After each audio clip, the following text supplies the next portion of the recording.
Now, the former chairman of the Public Interest Accountability Committee, PIAC, Dr. Steve Manteaw, has been speaking, and he's been telling us that politicians are the only group of people in Ghana not interested in Ghana's long-term development plan. Or, according to him, the profligate expenses made by politicians, especially in election years without any proper accountability, is what has dragged Ghana backwards over the years. Dr. Manteaw was speaking on the sidelines of public engagement organized by PIAC in the OT region on its 2020 annual report and some oil revenue-funded projects in that region.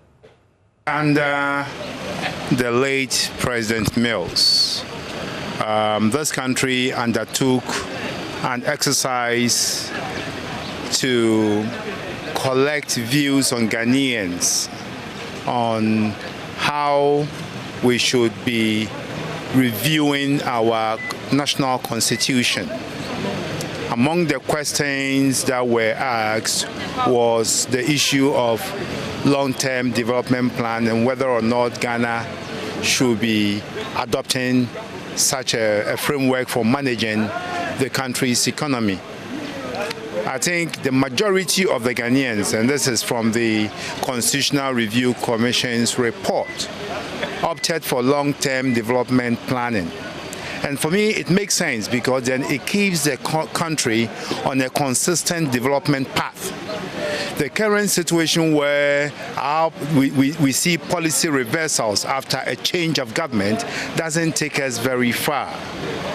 However, you find that the political class in this country haven't embraced this idea. Initially, the NDC and the MPP rejected the Commission's report on the long-term development plan.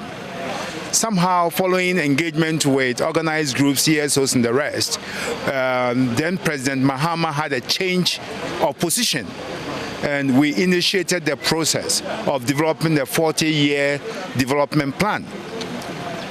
This was almost finalized at the time the MPP took over power. But the MPP government has decided to set it aside and replace it with a 7-year development plan.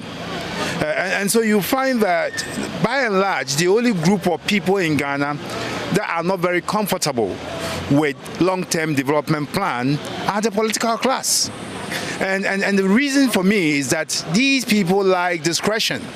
They abuse that discretion to shore up their political fortunes, especially in election years.